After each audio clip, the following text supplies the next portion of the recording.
Fala pessoal, tudo bem? Welcome to Uncle Brazil, my name is Rodrigo and today we will learn to say the musical instruments in Portuguese.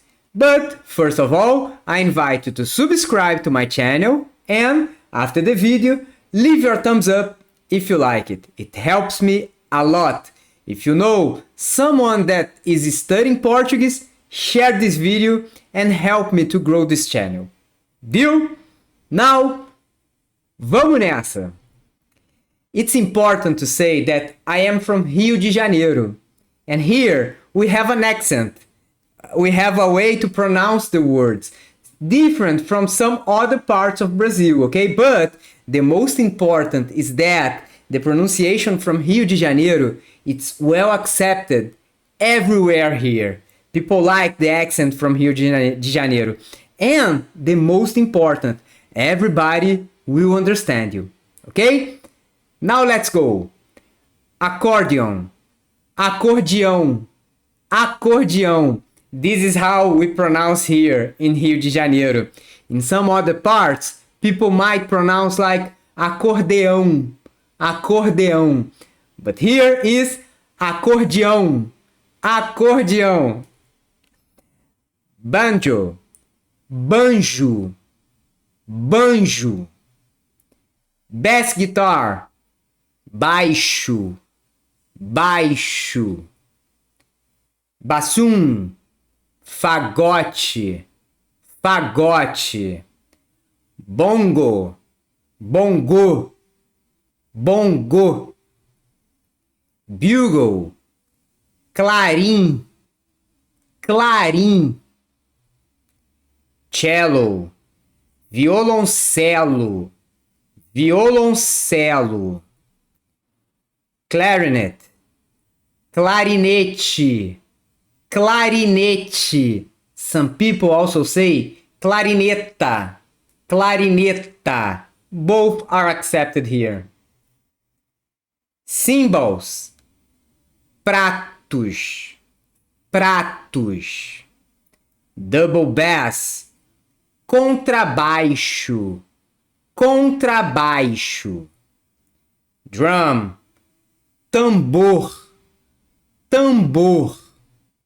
Drums, bateria, bateria. Flute, flauta, flauta.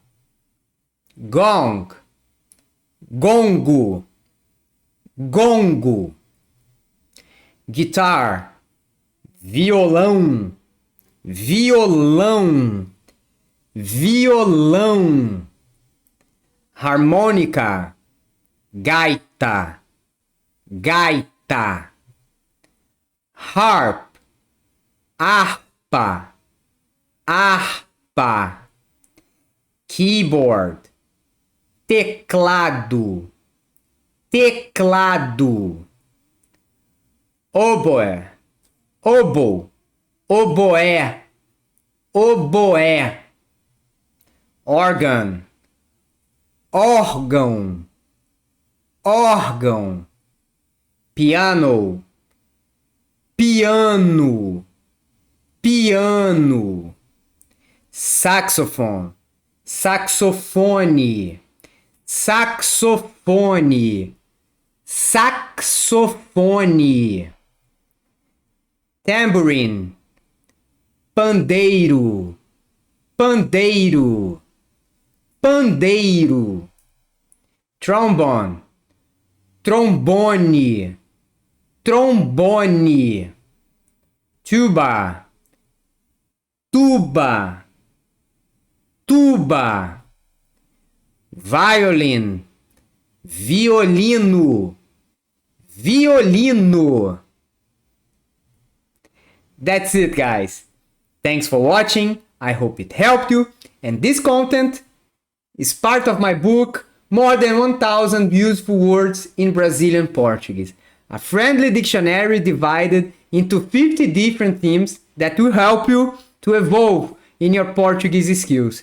It also has audio, so you can practice your pronunciation. You can find the link here in the video description.